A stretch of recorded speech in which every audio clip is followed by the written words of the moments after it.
Bueno, buenas tardes a todos. Yo soy Mayra Noguera, soy médica neuróloga y bueno, vamos a hablar acerca de demencia, ¿sí? Tenemos que, bueno, ¿de qué hablamos cuando hablamos de demencia? Vamos a hablar un poquito de las definiciones y de las principales causas de demencia. Hablamos un poquito de los tratamientos que tenemos según la enfermedad. Y algunos diagnósticos diferenciales. Cuando hablamos de demencia tenemos que tener en cuenta que es un conjunto de signos, de síntomas, que van a abarcar tres esferas: la cognitiva, la conductual y la funcional. O sea, es un síndrome definido como una alteración cognitiva y o conductual que es adquirido y que es lo suficientemente importante como para interferir en la esfera funcional del individuo. Y es importante que estos síntomas no sean explicados por alguna enfermedad psiquiátrica o por algún cuadro, por un síndrome confusional agudo, por ejemplo. Estos son los criterios diagnósticos que propone el DSM-5. No lo llama, en el DSM-5 sacan el nombre de demencia, lo denominan como un trastorno neurocognitivo mayor, a la demencia y al deterioro cognitivo leve como un trastorno neurocognitivo menor, ¿sí? Hacen ese cambio. Los criterios diagnósticos son entonces la evidencia de una declinación cognitiva de un nivel previo mayor, o sea que la familia o el paciente mismo o el médico que ya lo conocía, que se dé cuenta de que hay algún fallo en los dominios cognitivos previos de cómo lo conocían a esa persona. Estos dominios pueden ser el aprendizaje, la memoria, las funciones ejecutivas, el lenguaje, ¿sí? En uno o en más de una de estas esferas. O la parte o la cognición social. Que sean, como dijimos, lo suficientemente como para interferir en la independencia del paciente, que requiera asistencia o apoyo para realizar las actividades de la vida diaria, que no ocurran en el contexto de un delirio, o sea, de un cuadro confusional agudo, y que no sea explicado, como dijimos, por algún trastorno psiquiátrico.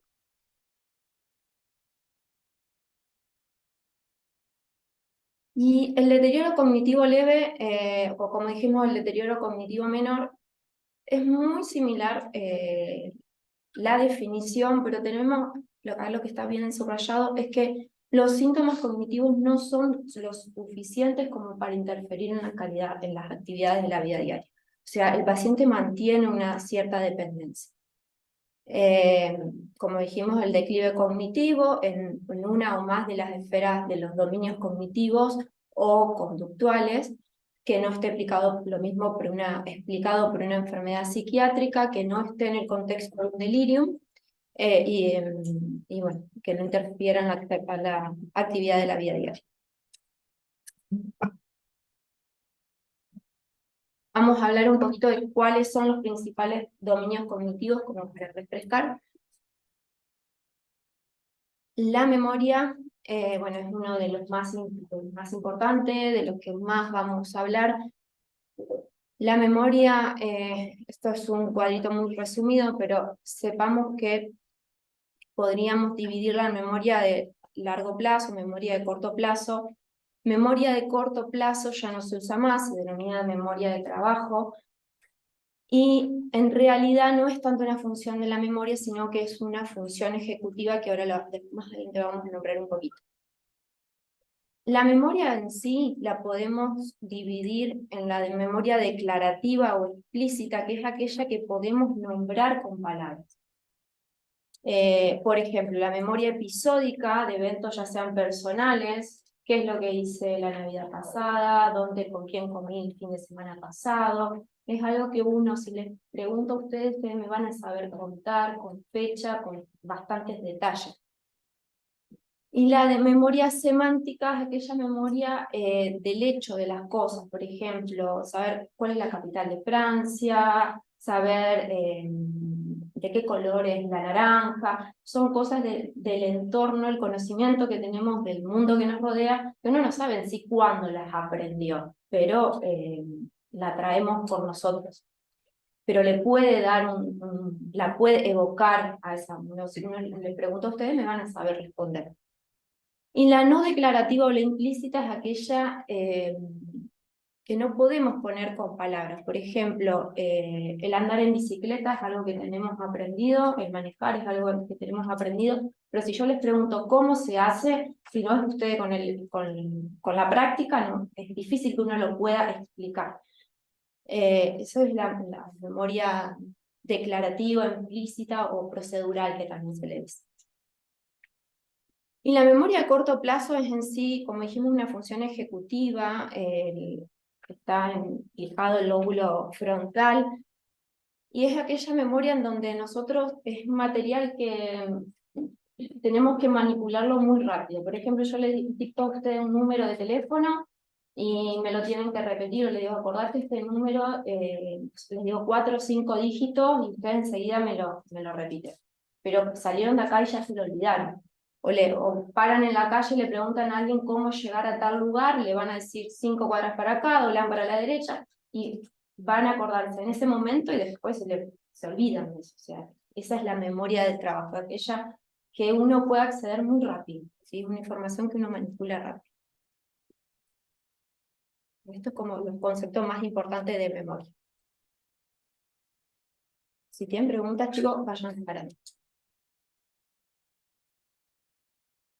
Las funciones visoespaciales es otro dominio cognitivo, que es aquellas funciones que nos permiten analizar, comprender y manejar el espacio que nos rodea. Gracias a esto tenemos conciencia de nuestra posición en el espacio en relación con otros objetos, así como relación de unos objetos con respecto a otros. Por ejemplo, lo usamos para armar un rompecabezas, para salir de un laberinto. Un ejemplo de un paciente, por ejemplo, se va al consultorio y no sabía cómo eh, agarrar bien el picaporte, cómo coordinar la distancia para agarrar el picaporte, todo eso es lo que son las funciones visoespaciales, ¿sí?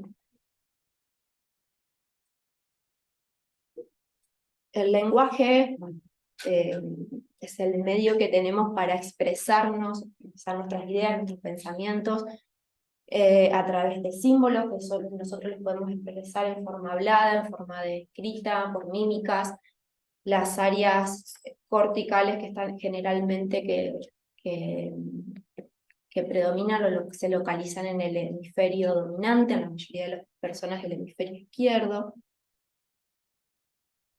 Las funciones ejecutivas son actividades mentales complejas que nos sirven para planificar, para organizar, para guiar, para cómo actuar ante distintas tareas, la fluidez del lenguaje, la toma de decisiones, como nombramos la memoria de trabajo, todo este tipo de funciones se denominan funciones ejecutivas. La inhibición.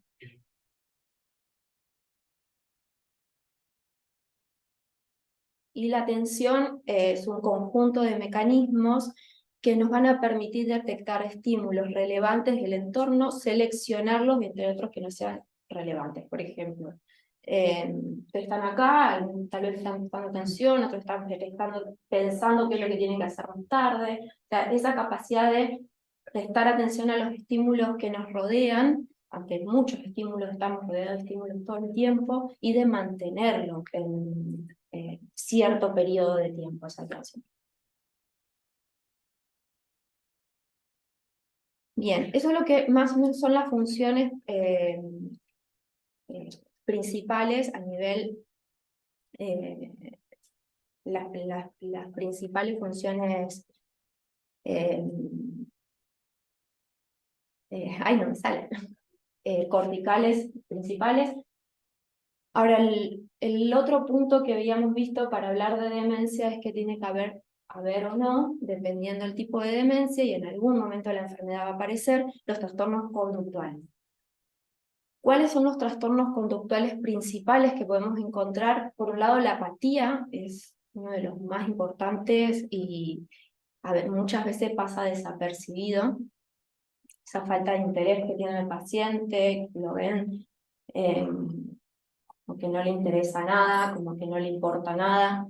En realidad el paciente no lo sufre tanto a la apatía, lo que más lo sufren son por ahí los familiares que lo ven como que ya no se interesa por las cosas que hacía antes.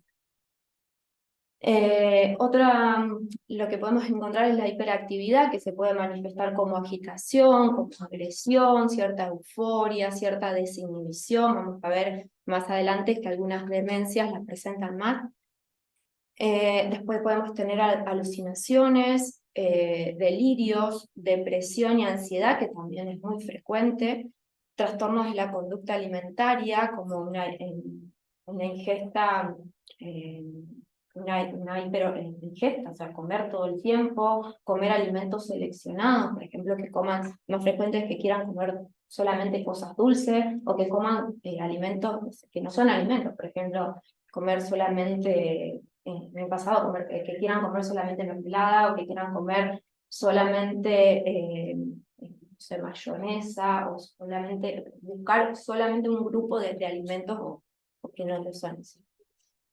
Y alteraciones en el ritmo sueño-vigilia también pueden aparecer y es muy frecuente o el cambio de este ritmo. O sea, que duerman más durante el día y que estén más despiertos durante la noche.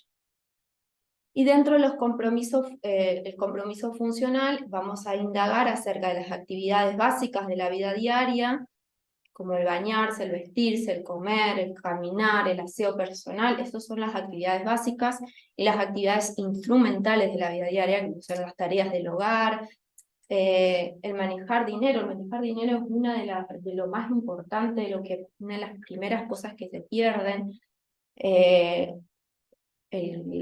La autogestión de su dinero, el olvidarse de pagar las cuentas, esto es lo que más sale en la consulta. El viajar, el uso del teléfono, el ir de compras. En cuanto a la evaluación del paciente, la entrevista es un pilar fundamental y es importante hacer la entrevista con la familia, con el paciente. Uno le va evaluando cómo se presenta en sí la situación. Lo ideal es hacer una entrevista separada con la familia, podemos elegir hacerlo, hay veces que solamente acude la familia sola en una primera consulta y después la traen al paciente, otras veces preferimos tal vez en algún momento de la consulta pedirle al paciente que salga y nos quedamos con el familiar indagando. No todo paciente es igual, hay algunos que no. Al principio suele haber cierta conciencia de enfermedad, más avanzado, dependiendo la demencia, puede que se va perdiendo la conciencia de enfermedad, entonces uno tiene que ir viendo cómo va manejando esa situación.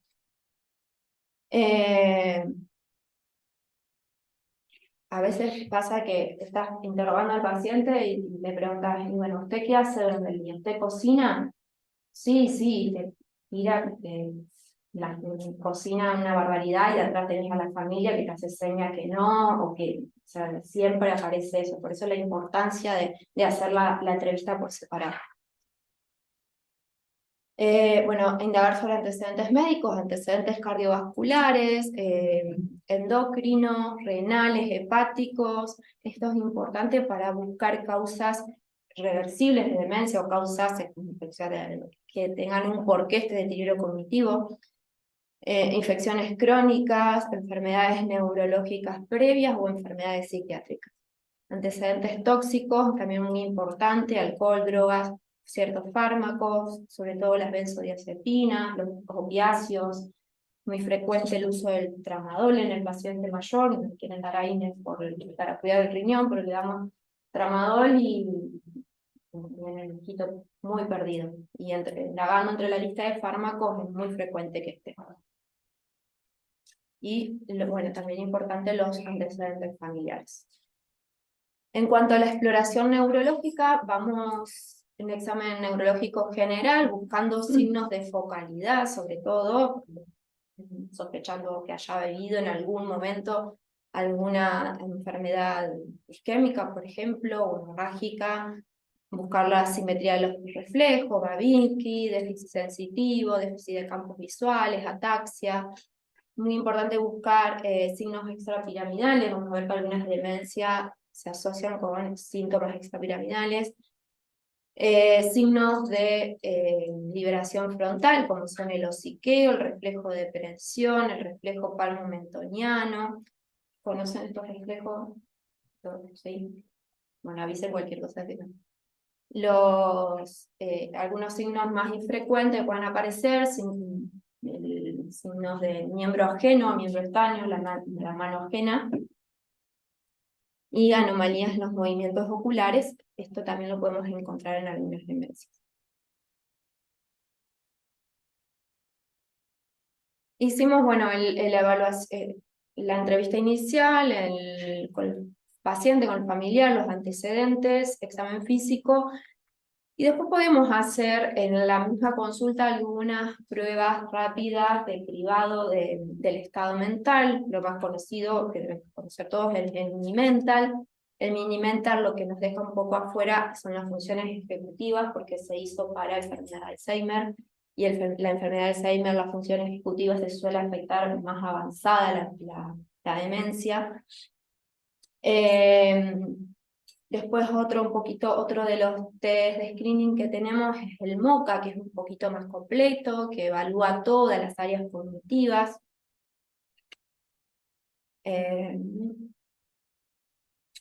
Podemos hacer un test del reloj. Acá en el test del reloj evaluamos principalmente visoespacialidad, también evaluamos un poco de funciones ejecutivas cuando le pedimos la colocación de las agujas. Podemos evaluar fluidez verbal, pidiéndole de que nos nombre animales, que nos nombre frutas, que nos nombre palabras con determinada letra. Cuanto a algunas pruebas de recuerdo verbal diferido, podemos decirle lista de palabras, podemos contarle alguna pequeña historia y después, luego de un tiempito de distracción, le podemos preguntar qué es lo que se acuerda. Y estas pruebas de trazado también es similar a la que el ejemplo del MoCA, en donde evaluamos función ejecutiva, la de arriba. Acá hay letras y números y se le pide al paciente de que los vaya uniendo en forma ascendente e intercaladas.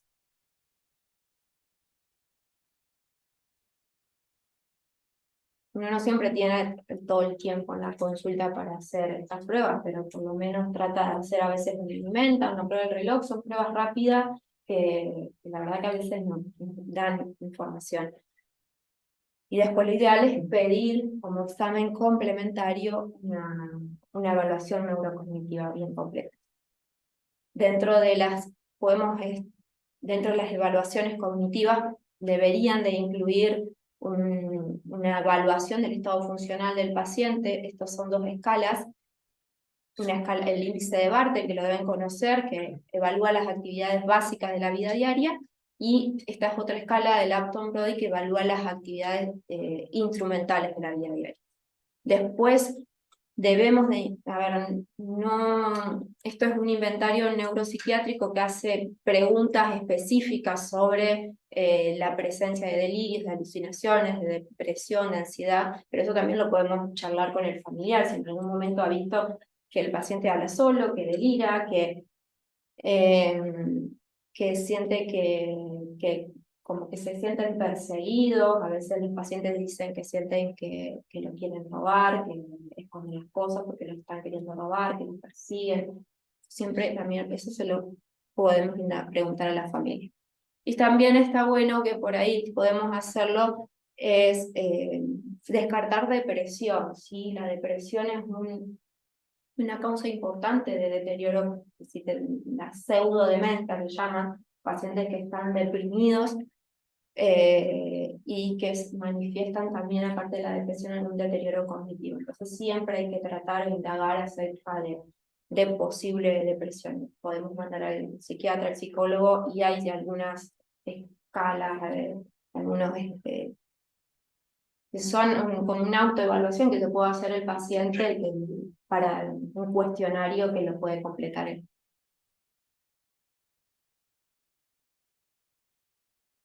En cuanto a los estudios complementarios, sí o sí se tiene que ir con un laboratorio del consultorio, con un hemograma, una función renal, función hepática, ionograma, eritro, una orina completa, dosaje de vitamina B12, una causa también de deterioro cognitivo es el déficit de vitamina B12, el hipotiroidismo también, así que siempre debemos pedir hormonas tiroideas, y infecciones como la sífilis y el HIV también son causas de deterioro cognitivo. Esto es un estudio básico que debemos pedir en un paciente que viene a la consulta por algún problema cognitivo. Y dentro de las neuroimágenes, o una tomografía o una resonancia, la resonancia va a ser mejor, obviamente, que la tomografía, pero dependiendo por ahí del paciente, si es claustrofóbico, depende del estado también de que se aguante la resonancia. El SPECT y el PET, la verdad que no lo usamos como está descrito, no lo usamos en la práctica diaria, pero sepan de que que existen, marcarían cierta hipoactividad en determinada zona dependiendo de la patología. Se lo utiliza más como para protocolos, pero acá en nuestro medio no lo usamos. Bueno, y ahora vamos un poquito a hablar de las causas. La enfermedad de Alzheimer, por lejos, es lo más frecuente dentro de las demencias, alrededor del 75%. El resto de las demencias le sigue el cuerpo de Lewy, está entre el cuerpo de Lewy y demencia frontotemporal, depende de la bibliografía, pero estas otras dos son las causas de demencia degenerativa que le siguen. Pero tenemos que tener en cuenta la demencia vascular, que es una causa adquirida de demencia, y que está como en sí como entre las causas en segunda en las demencias en general. Después tenemos mixtas, lo más frecuente es que combinemos vascular con una enfermedad de Alzheimer, y otros tipos de demencias que son más infrecuentes, que vamos a nombrar algunas. Bueno, la enfermedad de Alzheimer, hasta acá alguna pregunta, algún comentario, algo que quieran hacer.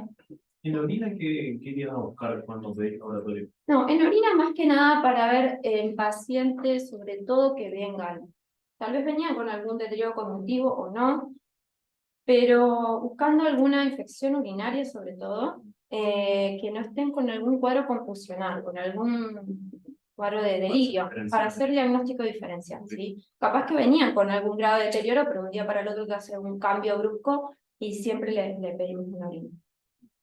Te quería preguntar por los fármacos que indagas en la anamnesis, si esos fármacos algunos pueden confundirse y dar la idea de demencia, o si hay fármacos que pueden contribuir y efectivamente dar la demencia. No, más, a ver, no es que el fármaco en sí te va a dar la demencia, en sí tal vez vengan con algún grado de deterioro o algo previo y el fármaco lo va a empeorar, ¿sí?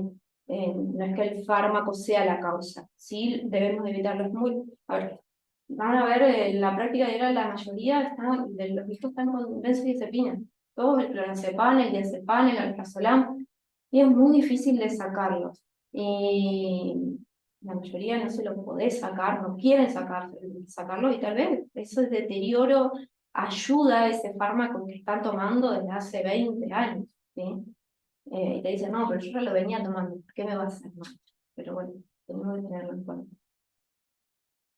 Tal vez no es, sí lo vemos más brusco con los opiáceos, ¿sí? Con los opiáceos sí es algo bastante brusco, por ahí tuvieron una fractura de cadera y le dieron tramadol y está tomando en forma arreglada el tramadol, y hacen un cambio bastante súbito, con delirio incluso, y bueno, eso ahí sí uno tiene que pensar más que el fármaco fue lo que lo provocó.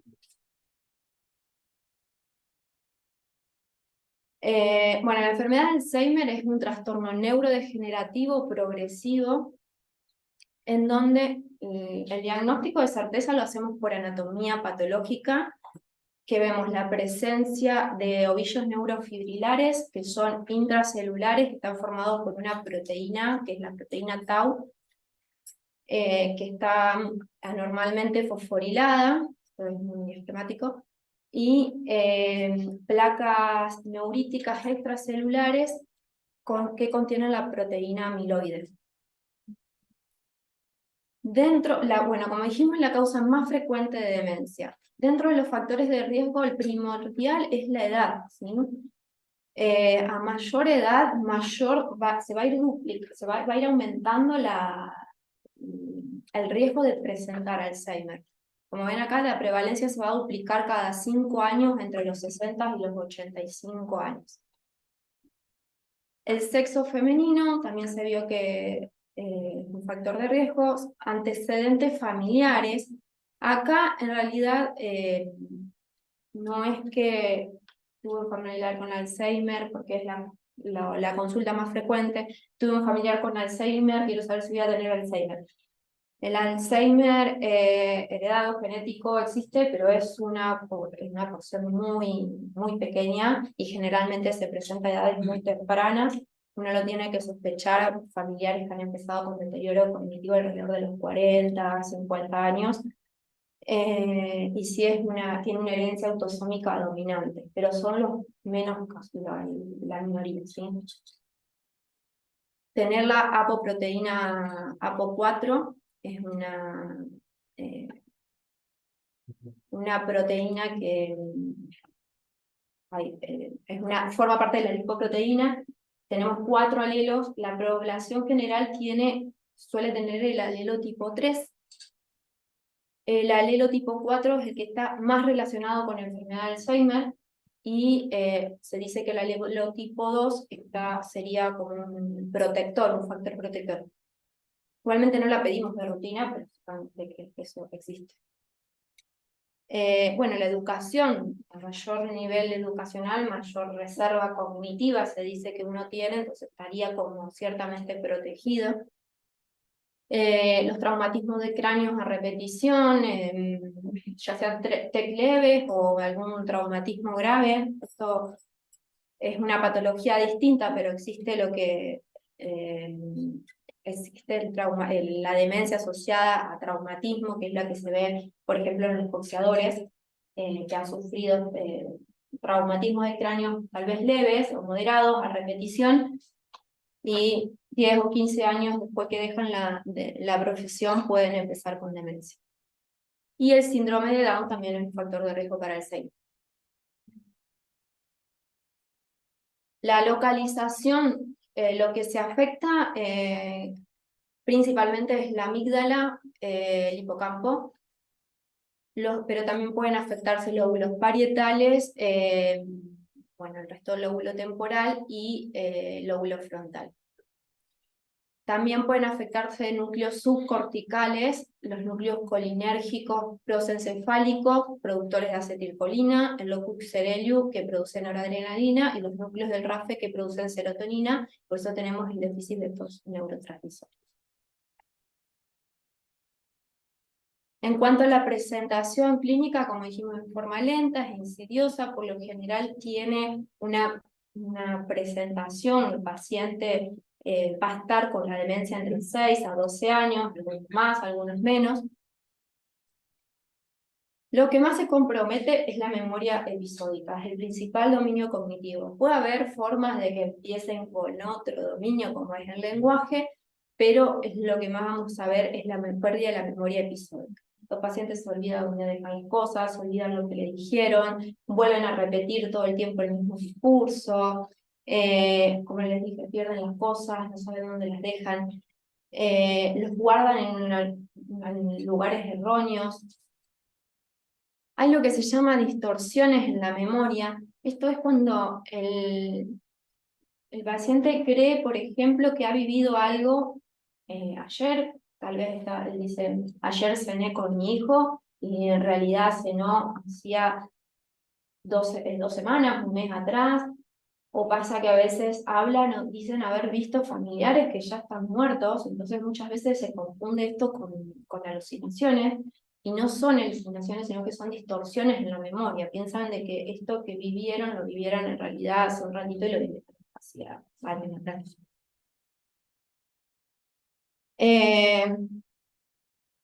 Problemas en el lenguaje, lo que más manifiestan es dificultad para encontrar palabras, ciertas anomias, es un discurso que quedan como con ahí con una palabra, los familiares suelen completarla, por ejemplo, quieren decir una oración, le falta la última palabra, cada vez eso se va volviendo va avanzando en forma progresiva hasta llegar a cierto no llegan a tener tanto mutismo, sí ya una demencia muy avanzada, pero un discurso muy corto, con muy poca información. Y está esto, que los familiares sin darse cuenta están todo el tiempo rellenándole lo que quieren decir. Compromiso visoespacial, por ejemplo, no pueden, tienen dificultad para agarrar para volver a su casa. Al principio puede aparecer en algún lugar que no conocen, se pierden ante alguna habían ido a algún súper que nunca fueron y les cuesta después cómo volver a su casa, y después ya empieza a aparecer cada vez más frecuente y en situaciones que son familiares, en lugares que son familiares. Razonamiento y juicio, estos son parte de las funciones ejecutivas para tomar, adoptan, o sea, dificultad para tomar decisiones, para planificar, o sea, pierden esa capacidad, por ejemplo, para planificar una cena, un cumpleaños, alguna tarea que ellos venían haciendo unas vacaciones y ya no lo pueden hacer esas tareas complejas. Y después dentro de la parte psicológica, conductual, la apatía, la depresión, la ansiedad es lo más frecuente. También tenemos irritabilidad, delirios y alucinaciones, pero suelen aparecer más en fases un poquito más avanzadas.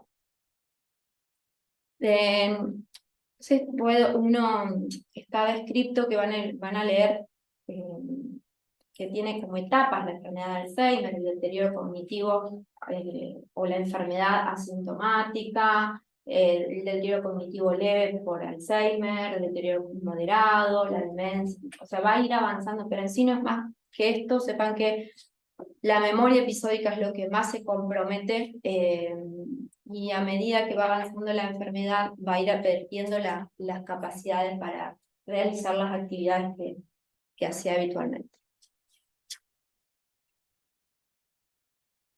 La atrofia, cuando uno le pide la resonancia, lo que más va a ver la atrofia a nivel temporal, más avanzado puede verse también la atrofia a nivel frontal. Esto lo que vemos, esta es una resonancia de un paciente normal y una enfermedad de Alzheimer en un estadio temprano y ya en un estadio más avanzado. Ven cómo no vemos los surcos, y acá ya cómo se ve bien marcados los surcos a nivel temporal. Y bueno, hay una escalita que es una escala en sí visual, no es que se hacen medidas, sino que el imagenólogo te lo puede informar si tienes ganas con esta escala, que es la escala de Scheltens, que nos va a ir diciendo, dependiendo el grado de atrofia, en estadio 0 cuando está normal y 4 cuando es más severo. Otro estudio complementario que podemos pedir es líquido cefalorraquídeo. Podemos encontrar niveles descendidos de la proteína del beta-amiloide y aumento del tau, pero esto también no lo pedimos de rutina. A veces en algunos centros se los puede llegar a pedir ante sospecha de Alzheimer hereditario, pero la verdad es que no lo pedimos y creo que tampoco se hace. En cuanto al tratamiento, bueno, primero lo más importante acá es hablar con la familia, dar el pronóstico de esta enfermedad, saber que es una enfermedad que es degenerativa, que no tiene cura, que los síntomas que van a ir avanzando, que se va a ir poniendo esto cada vez peor, que el paciente va a ir perdiendo la funcionalidad, y que el tratamiento que tenemos para ofrecerle en realidad lo que va a hacer es como prolongar un poquito más, no va a frenar nada, no va a detener nada, pero puede llegar a hacer que los síntomas demoren un poquito más en aparecer. Esto es lo que tiene que dejar en claro en la familia, que no es una enfermedad que no tiene tratamiento. Que podemos controlar un poco con fármacos los síntomas tal vez conductuales que aparezcan en algún momento. Pero bueno, es lo que más le ayuda al paciente y al familiar es el acompañamiento, más que el tratamiento farmacológico. Pero bueno, sabemos que tenemos el agonista de glutamato, la memantina, lo vamos dando en dosis, la memantina en general lo damos ya para una etapa moderada severa, y los inhibidores de la acetilcolinesterasa para el deterioro cognitivo leve. La memantina iniciamos con 5 miligramos y cada semana vamos aumentando de a 5 hasta llegar a 10 miligramos 2 veces por día.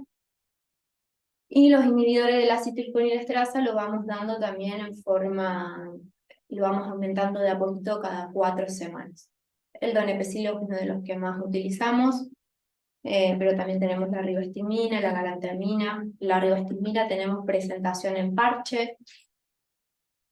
Y sepan que los inhibidores de la acetilcolinesterasa no suelen ser muy bien tolerados a veces. Pueden dar muchos síntomas gastrointestinales, son los más frecuentes, por eso uno prefiere darlos a la noche. Y un síntoma que no es frecuente, pero puede aparecer, es la bradicardia sintomática, así que siempre se aconseja, antes de iniciarlos, una previa consulta con un cardiólogo. Y saber que están indicados, bueno, en algunas demencias podemos darlos también, pero más que nada para la demencia de tipo Alzheimer. A veces llega el paciente que empezó con olvidos y sin un diagnóstico claro, la mayoría están con memantina. Entonces, tener en cuenta que es un fármaco, y como todo fármaco tiene efectos adversos, y el paciente mayor está polimedicado para todas las enfermedades que tiene, así que no es cuestión de ponerle memantina por ponerle, más que nada sabiendo de que en sí no le va a tirar nada. Una pregunta. Ujú. ¿Para qué sirven esos nuevos anticuerpos monoclonales que han salido contra el Alzheimer este año? Se la respondo. Sí, a ver, en realidad no tenemos disponible mucho en nuestro medio, no es algo que estuviéramos usando. Si vos me decís acá, más que esto, no. Perfecto. Sí, igual esos últimos solamente para el deterioro cognitivo leve y en etapas Sí, muy tempranas de la enfermedad de Alzheimer. ¿Se más que cree? nada para la presintomática, nada muy leve. No, se cree que demora un poco la aparición de los síntomas, pero está en fase 3 todavía, no que quedan muchas cosas como para seguir. ¿Cómo es el seguimiento de un paciente ya diagnosticado con Alzheimer? ¿Cada cuándo lo ves? Eso no tenemos algo ahí estereotipado de cada cuánto, va dependiendo de cada paciente, va dependiendo de la demanda de la familia. Siempre le dejamos en claro esto de que tener en cuenta algún cambio brusco que hagan, o sea, sabemos que esto es progresivo. Decirle a la familia que tenga en cuenta cualquier cambio brusco, mucho contacto con el médico de cabecera, porque está el neurólogo, pero su médico de cabecera, el clínico, tiene que saber de lo que tiene. Cualquier cambio brusco siempre un laboratorio, una orina, como les dije. Por lo general, no hacemos tan seguidos, cada 6 meses, cada 4 meses podemos ir haciendo una consulta. Muchas veces ahora, yo en mi caso en mis pacientes suelo darles el teléfono o un mail, porque es más que nada la demanda de la familia lo que tenés, no tanto del paciente en sí. También te preguntan cuándo es el momento de llevarlo a un geriátrico. Eso es una pregunta muy frecuente que uno tampoco sabe cómo responder. Llega un punto que sí necesita un acompañamiento 24 horas. Algunas familias lo pueden sostener, otras no. Y la verdad que eso es muy artesanal. ¿Y de qué fallecen los pacientes a la larga? Mueren por neumonía broncoaspirativa, la gran mayoría, ¿sí? Porque a medida que va avanzando los síntomas motores, lo que más predomina, el paciente termina en cama, postrado, sin tragar, escarado, ¿sí? Entonces, o de una neumonía, o de una infección en escara, sepsis, sí. Sí, esa es la causa de ese mal. Desnutrido, malnutrido, algunos no quieren colocarle sondas mesogástricas, que también es entendible, pero bueno, uno tiene que tratar de darle la mejor calidad de vida. Bueno, la demencia frontotemporal es otra de las causas frecuentes de enfermedades degenerativas, de demencias degenerativas. Afecta principalmente los lóbulos frontales, también puede afectar temporales, corteza insular, y en algunos pacientes ganglios de la base y neuronas motoras. Tiene distintas presentaciones clínicas, tiene distintos patrones anatomopatológicos. En algunos podemos tener inclusiones de proteína tau, de amiloide, de ubiquinina, tienen hay distintos patrones de herencia, distintos genes que a veces pueden estar implicados. Hay como unas 7 alteraciones genéticas más o menos que pueden asociarse. Pero bueno, lo más importante que se lleven las 3 formas clínicas clásicas que hay. El 40% en este caso, a diferencia de la enfermedad del Alzheimer, el 40% son de causa familiar. Las 3 variantes clínicas que tenemos son, por un lado, la presentación conductual, con la variante frontotemporal, y la presentación del lenguaje, en donde tenemos la fascia primaria progresiva de tipo fluente y de tipo no fluente.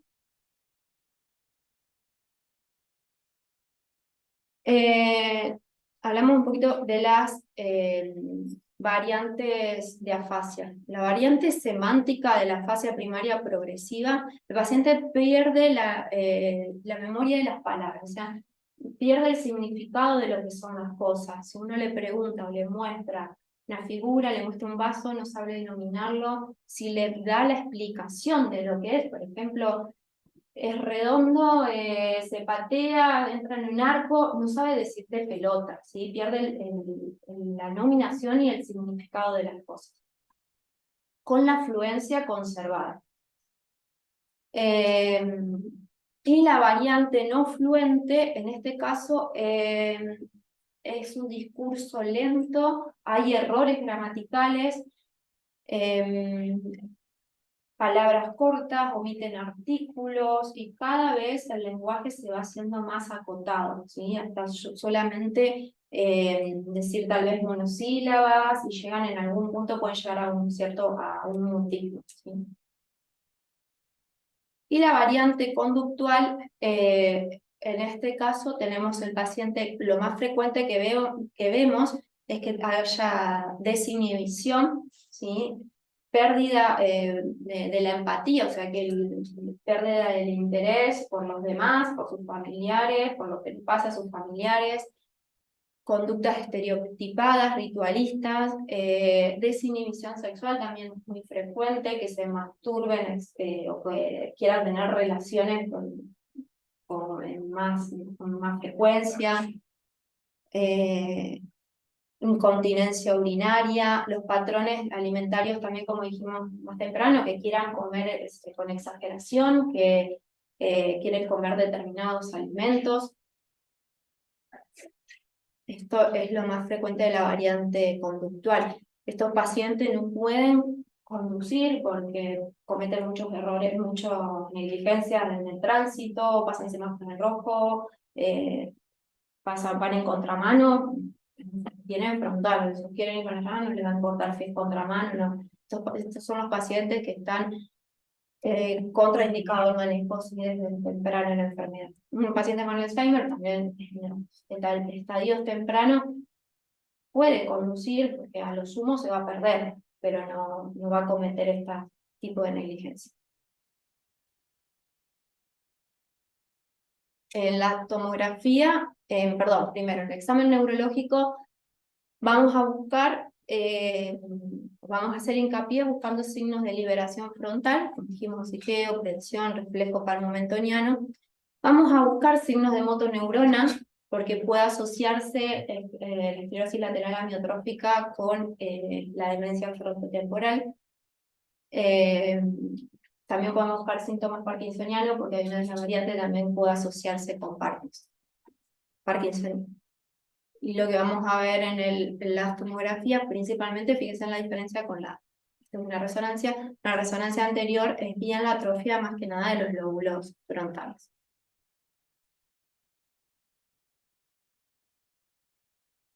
En cuanto al tratamiento,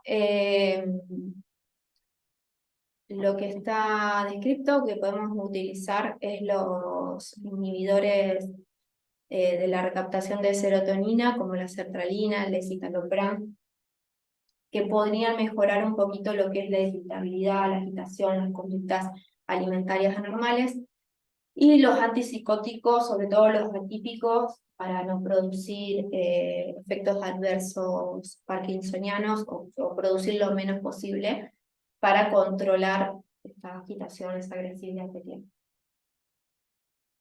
No están indicados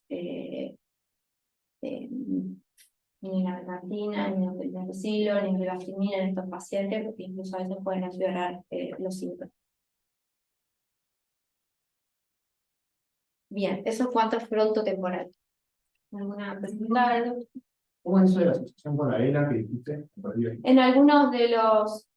hay distintas como variantes genéticas. Una de las variantes es que se asocie con esclerosis lateral amiotrófica, ¿no? Es que todos los pacientes con ELA van a tener frontotemporal, pero en algunos casos pueden estar asociados, y algunas de las variantes frontotemporal también pueden asociar a parkinsonismo.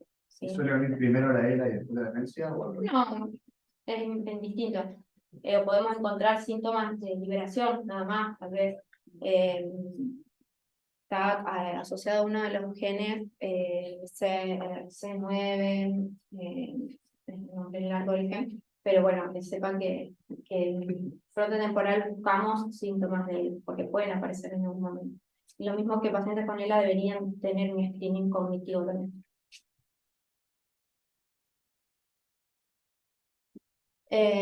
La demencia por cuerpos de Lewy, en el 2015 cambian los criterios diagnósticos. Antes separábamos por un lado la demencia de la enfermedad de Parkinson y la demencia por cuerpo de Lewy. Uno le ponía como punto más o menos de corte de un año, desde que empezaron los síntomas parkinsonianos, y un año después empezó la demencia. Uno pensaba que era enfermedad de Parkinson con demencia, y viceversa. Si primero empiezan los síntomas de alucinaciones y deterioro cognitivo, después el Parkinson, uno pensaba en Lewy.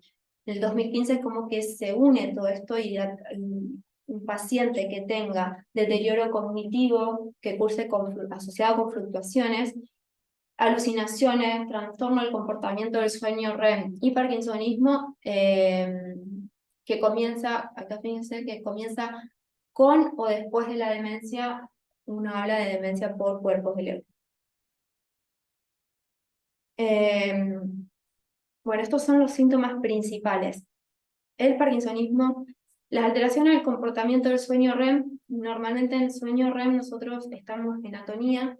El paciente con esta patología tiene sueños, o sea, está en constante movimiento, sueños como actuados, vividos.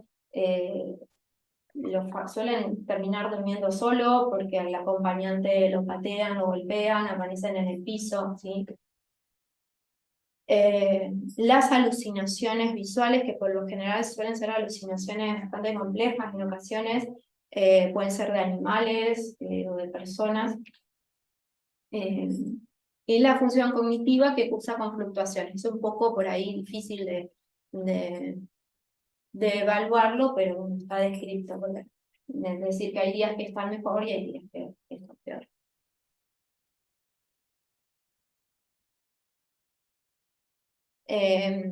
Es una alfa-sinucleinopatía. Se forman cuerpos de Lewy que van a depositarse a nivel de los ganglios de la base, en el tronco encefálico, a nivel cortical. Se dice que si se depositan primero en la parte cortical, predominan los síntomas cognitivos y las alucinaciones, y si se depositan primero en los ganglios de la base, predominan los síntomas parkinsonianos.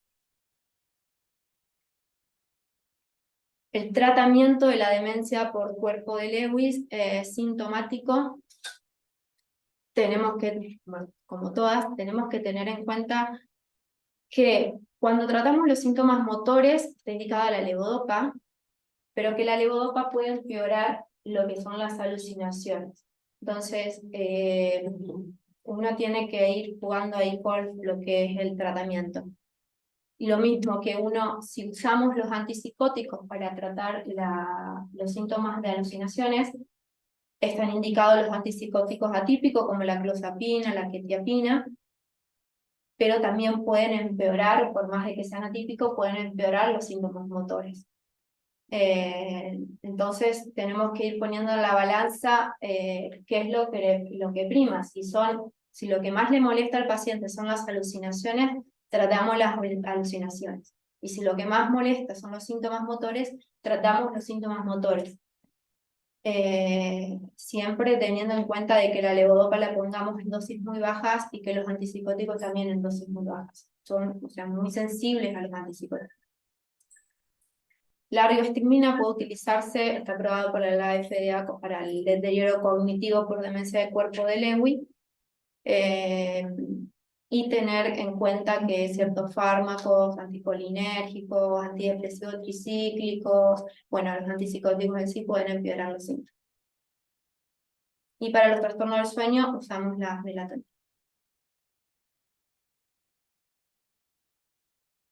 Bien, seguimos. Bueno, demencia vascular. La demencia vascular es un conjunto de entidades clínico-patológicas en cual tenemos una alteración vascular, ya sea isquémica o hemorrágica, asociado a una demencia, un deterioro cognitivo. Como dijimos, la segunda causa de demencia después de Alzheimer, ¿sí? Es una causa adquirida en este caso. Tenemos que tener, o sea, el trastorno neurocognitivo asociado por anamnesis, por examen físico o por neuroimagen, comprobar el antecedente de un compromiso cerebrovascular. Lo más frecuente que veamos en cuanto al déficit cognitivo es problemas en la atención, en la velocidad de procesamiento, en la función ejecutiva, y no tanto en la memoria, ¿sí?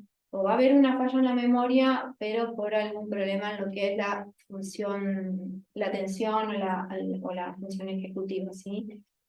¿Cómo podemos hacer esta diferencia? No se lo dije también, pero lo mismo podemos encontrar en la demencia frontotemporal. Una de las pruebas que usamos, como vimos antes, el MoCA, nombrar, por ejemplo, en el ítems que tenemos para nombrar, uno le dice al paciente cinco palabras, se las dice 2 veces para que les aprenda, les dice que se las voy a nombrar más adelante. En el caso del paciente con un deterioro cognitivo amnésico, o sea, el tipo Alzheimer, cuando yo más adelante le pregunté esas 5 palabras, no se va a acordar. El paciente con una demencia vascular, una demencia frontotemporal, en donde lo que prima son las funciones ejecutivas alteradas, uno le da pistas, por ejemplo, claves semánticas. Por ejemplo, una de las palabras es rojo. Si uno le dice, no se acuerda ninguna de las palabras, le dice, te dije un color, y ahí en esa pista lo puede nombrar. Y si no lo puede decir con la pista semántica, uno le puede dar opciones. Bueno, te voy a nombrar 3 opciones de colores a ver cuál estaba. Si el paciente recupera información dando estas pistas, se dice que el deterioro cognitivo es disejecutivo, ¿sí? No es de tipo amnésico. En rasgos generales, ¿sí? Después evaluamos bien las funciones ejecutivas, pero el paciente que tiene un deterioro amnésico, por más que le demos pista, no va a recuperar la información porque nunca se almacenó. Estos pacientes la información se almacenó, pero les cuesta como que evocarla, les cuesta recuperarla, ¿sí? ¿Eso te lo explica el MOCA, por ejemplo, si va en un puntaje o nada que ver? No depende del puntaje. Uno, o sea, aparte de ver el puntaje, atrás, igual está medio chiquito. Aparte de ver el puntaje, uno tiene que analizarlo bien, en qué es lo que falló el paciente. Por ejemplo, abajo, si no se ve porque está muy chico, pero ahí abajo es donde están las palabras que uno nombra. Si uno ve, solamente se puntúa el recuerdo evocado, el recuerdo que uno dice del paciente libre. Si no recordó ninguna, le va a dar 0, por más de que las pistas, después con las pistas los recupere. Por eso uno tiene que ver en qué es lo que falló. Estos pacientes podrían ser más independientes, entonces, o sea, puede estar como más camuflada su demencia. Sí, por eso depende en sí de lo que... Acá, por ejemplo, el paciente con Alzheimer, lo que pasa es que a veces no es tan consciente a veces de lo que le pasa de la enfermedad. Tal vez en estos casos no es tanto lo que prima la memoria, sino que las otras funciones de planificación y tal vez no es lo que lo lleva más rápido a consultar. Pero sí.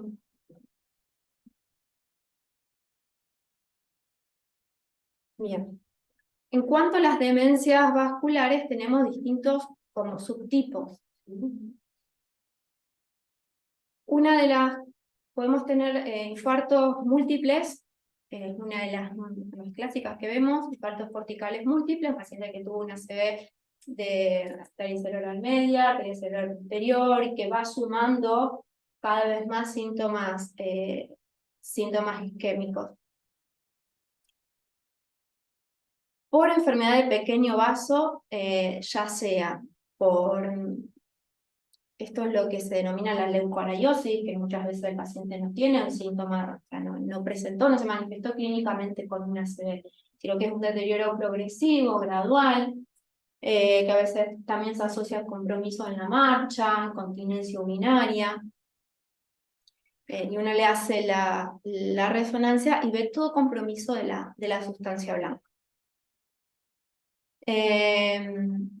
También esto lo podemos, lo más frecuente es por la hipertensión arterial, puede ser isquémico por la leucoariosis, pero también podemos tener microhemorragias que no sean también asintomáticas y que nos den la misma clínica.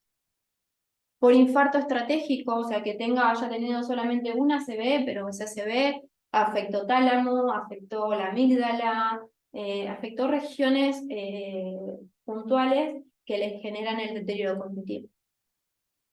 Después pueden ser por hemorragias importantes, como esto es una hemorragia global.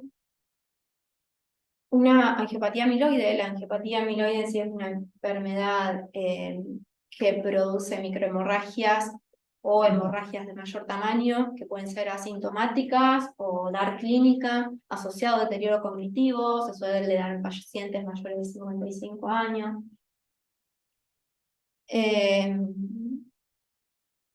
Causas hereditarias, esto es una patología que se llama CADASIL, es una demencia autosómica dominante que produce infartos cerebrales, asociada a deterioro cognitivo, trastornos conductuales, a migrañas. Por hipoperfusión, paciente que ha estado, por ejemplo, que ha hecho un paro cardiorrespiratorio. Y mixta, lo que vemos, como dijimos, en Alzheimer junto con una demencia vascular. Uno leía los libros de semiología, en un principio decía que la demencia vascular lo que tenía de típico era que era tipo escalonado, ¿sí? Como que hacía la ACV, hacía un deterioro, hacía la ACV, hacía un deterioro, pero no es tan así, porque a veces en estos casos, como lo que vemos, la enfermedad de pequeños vasos, el deterioro es gradual, va siendo también bastante progresivo dependiendo del acúmulo de lesión que va teniendo. Y en esos casos de la de pequeño vaso que va sumando ACV, ¿esos ACV tienen una clínica aguda cada una? No, por eso, no suele darse con clínica. Uno lo suele sospechar porque el deterioro suele ser disejecutivo, como dijimos, no es tanto lo que prima la memoria, sino la función ejecutiva. Suelen tener compromiso en la marcha, una marcha más bien tipo como imantada, al piso, pasos cortitos, y puede haber incontinencia urinaria también en estos pacientes. Parecido a lo que podemos ver que está Hakinadam, o también lo podemos encontrar lo mismo en una demencia frontotemporal, también podemos encontrar clínicas similares. ¿Sí?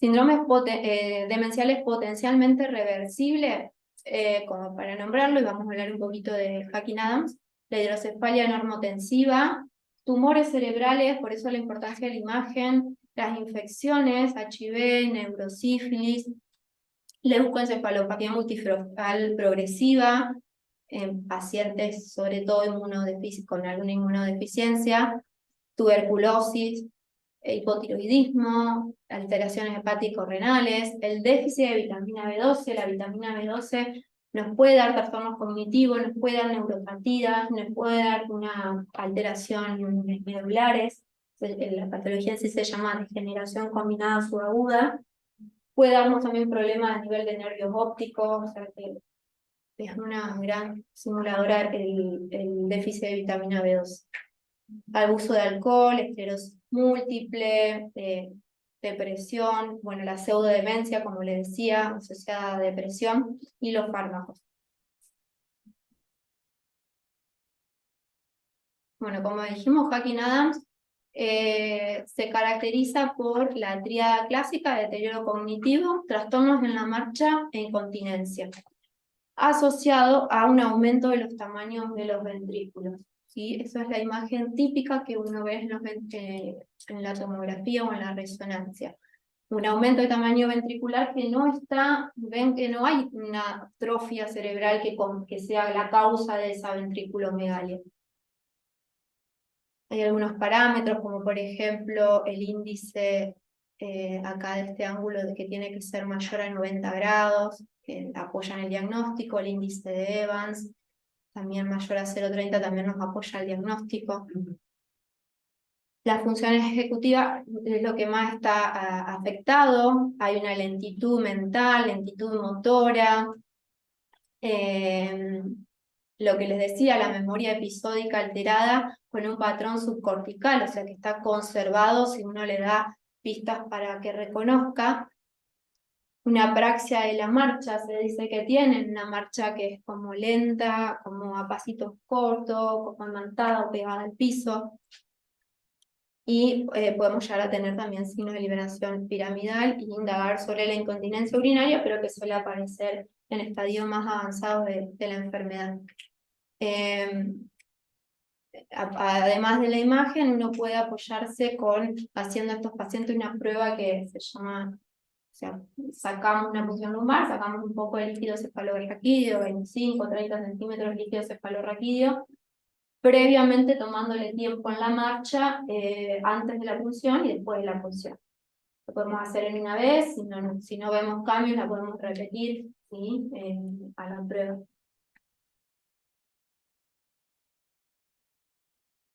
Dentro de las demencias rápidamente progresivas, también para nombrarlas, tenemos la enfermedad de Creutzfeldt-Jakob, la encefalitis autoinmune, la encefalopatía urémica, encefalopatía hepática, bueno, como dijimos también, déficit de B12, de tiamina, la encefalopatía de Wernicke, las porfirias, el lupus, las vasculitis. Todo esto pensarlo, estas son algunas de las enfermedades, pero pensarlo en un paciente que se deteriora cognitivamente, o sea, muy rápido, ¿sí? En términos de semanas o meses. Para nombrar, la enfermedad de Creutzfeldt-Jakob es una enfermedad neurodegenerativa transmisible por priones. Suele ser esporádica, pero también tenemos casos familiares o adquiridos. Se caracteriza por un rápido declive cognitivo y motor, que puede progresar a un mutismo akinético en pocas semanas, y también pueden aparecer mioclonía, síntomas extrapiramidales y piramidales. Esto, el paciente en cuestión de meses muere. en la resonancia lo que podemos ver es una hiperintensidad del núcleo de la base y hiperintensidad de la cortical. Y en el electroencefalograma podemos tener un ritmo lento generalizado en la etapa más temprana, y ya más avanzada lo que podemos encontrar es el patrón de electro que es típico, pero no es específico, que es complejos periódicos trifásicos. Si ven, son onditas que tienen 3 fases, negativo, positivo, negativo, y es como que se presentan en forma siempre con cierta periodicidad.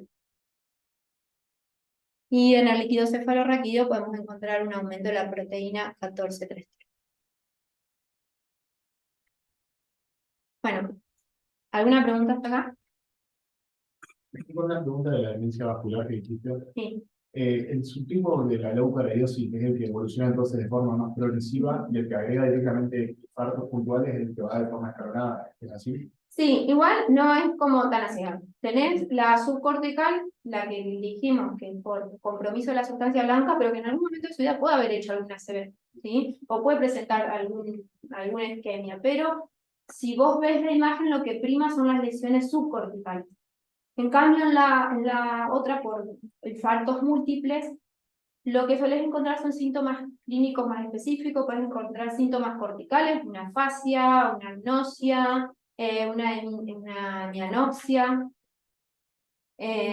porque suelen ser infartos de mayor tamaño. Lo mismo que por infartos estratégicos. Afectó, por ejemplo, el tálamo y afectó la región bien temporal medial, y ahí vas a tener ya no el típico deterioro que habíamos visto disejecutivo, vas a tener un deterioro más bien amnésico, pero por la región donde está afectada. La clásica que uno ve es por compromiso de la sustancia blanca, que es lo que más vemos, yo creo que lejos. Pero bueno, las otras también están. Y esas otras que te digo por múltiples infartos, la que uno veía que suele ir agregando deterioro a medida que va generando un infarto cerebral. La sustancia blanca es como más progresiva, tipo se comporta clínicamente más parecido a algo neurodegenerativo que avanza de a poco. Claro, y se comportaría más, por ejemplo, como la hidrocefalia normotensiva, podría comportarse a veces como una temporal, ¿sí? También más lento y más progresivo. Gracias. Bueno, caso clínico. Una mujer de 73 años se presentó a la evaluación por una pérdida progresiva de memoria. Ay, que no veo. Su esposo informó que con frecuencia extraviaba los artículos personales, olvidaba contraseñas, repetía las mismas preguntas, tenía problemas para ubicar su automóvil en el estacionamiento y se había retrasado en el pago de las facturas.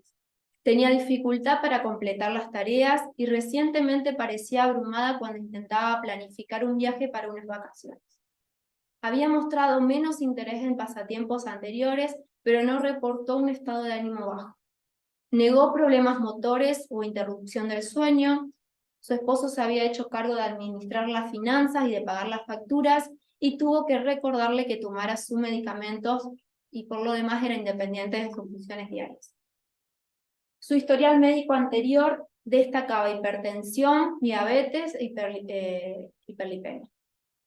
Durante la entrevista tuvo dificultades para describir sus síntomas y a menudo confiaba en su esposo para responder preguntas. El recuerdo de eventos personales y públicos recientes se vio afectado y carecía de detalles. La percepción era limitada. En las pruebas cognitivas obtuvo una puntuación de 21 en el Mini-Mental. Perdía punto por orientación, por el recuerdo de palabras y por la serie de 7. Se la resta de 7 en 7. El resto del examen neurológico normal, el laboratorio normal, y la resonancia mostró una atrofia moderada de hipocampo y lóbulos temporales mediales, bilaterales, y atrofia leve de los lóbulos temporal lateral y parietal, sin lesiones vasculares. Bueno, ¿qué es lo que sospechan de estas 4? Cuerpo de Lewy, frontotemporal, Alzheimer o vascular. ¿Todos? Bien. Enfermedad de Alzheimer, como vimos, prima el compromiso en la memoria, ¿sí? Tal vez no es tanto todavía una demencia, porque la paciente mantenía cierta dependencia, algún compromiso en lo que eran las cuestiones financieras, pero bueno, era un deterioro por el sexo. Un hombre de 74 años acude a la consulta por una historia de 6 años de declive cognitivo y funcional. Su familiar refiere que este problema comenzó con pequeños AIT. Entre sus antecedentes está la diabetes e hipertensión. Su familia relata que tenía problemas para volver a casa y que ya no puede realizar las compras solo. En ocasiones presenta llanto o risa inapropiada. En el examen tiene reflejos vivos, Babinski bilateral y trastornos en la marcha. Además, refiere incontinencia urinaria. Tiene un MoCA de 23, falla en la alternancia de letras y números, colocación de agujas del reloj, serie de 7, recuerdo diferido, recuperando con pista de categorías y de elección múltiple. Esto falla en la alternancia de los números, es función ejecutiva y visoespacial, ¿sí? La tomografía, la resonancia es esta. Bueno, ¿y qué piensan? ¿Está? En vascular. Algo que no les dije, esto del llanto o risa inapropiada se llaman síntomas pseudovulvares. El paciente de la nada se ríe, de la nada llora sin un motivo, ¿sí? Eso también lo vemos en este tipo de demencia, cuando hay mucho compromiso de la sustancia blanca. Tenemos los síntomas piramidales, el trastorno de la marcha, la incontinencia, y avalamos, bueno, este antecedente de esos pequeños AIT que le refería a la familia, y el MoCA nos ayuda porque tenemos esta típica compromiso dice ejecutivo, y terminamos de apoyar el diagnóstico con la imagen.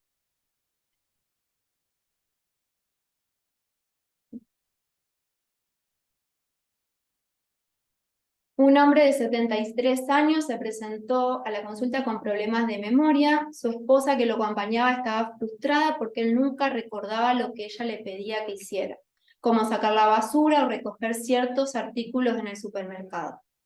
También repetía con frecuencia las mismas preguntas. Recientemente su familia le pidió que dejara de conducir después de que se acercó demasiado a un automóvil estacionado y raspó los costados con ambos vehículos. Era un poco más lento de lo que solía hacer, pero su esposa pensó que esto era similar a sus amigos de la misma edad.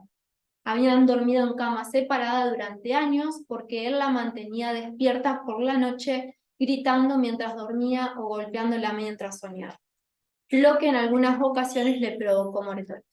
En el examen su puntaje de MoCA fue de 14 en 30, con puntos perdidos en la alternancia de letras número, dibujo del cubo, en las manecillas del reloj, la denominación de los animales, el dígito hacia atrás, en la resta, en la fluidez de fonémica, en la abstracción, recuerdo diferido, mejorando en 3 con indicaciones, y en la fecha.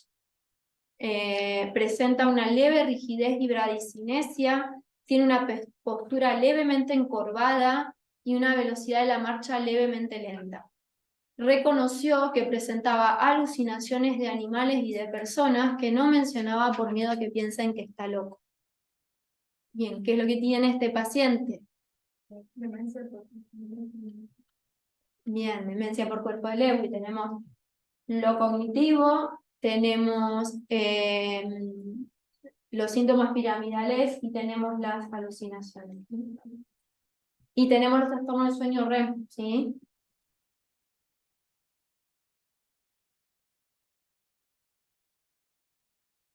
Esto es muy grosso, me parece, así te explico en la consulta.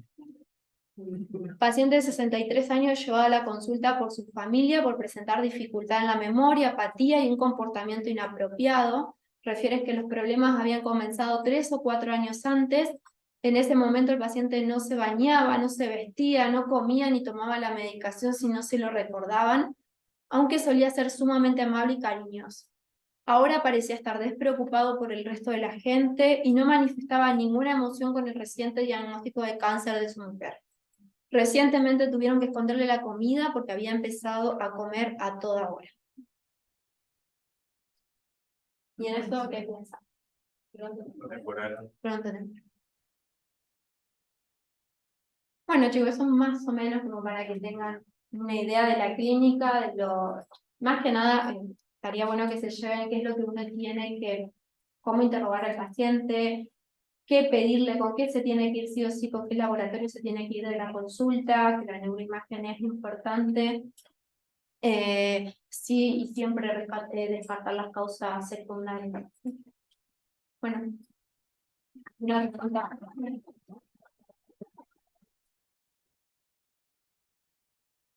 ¿Alguna duda?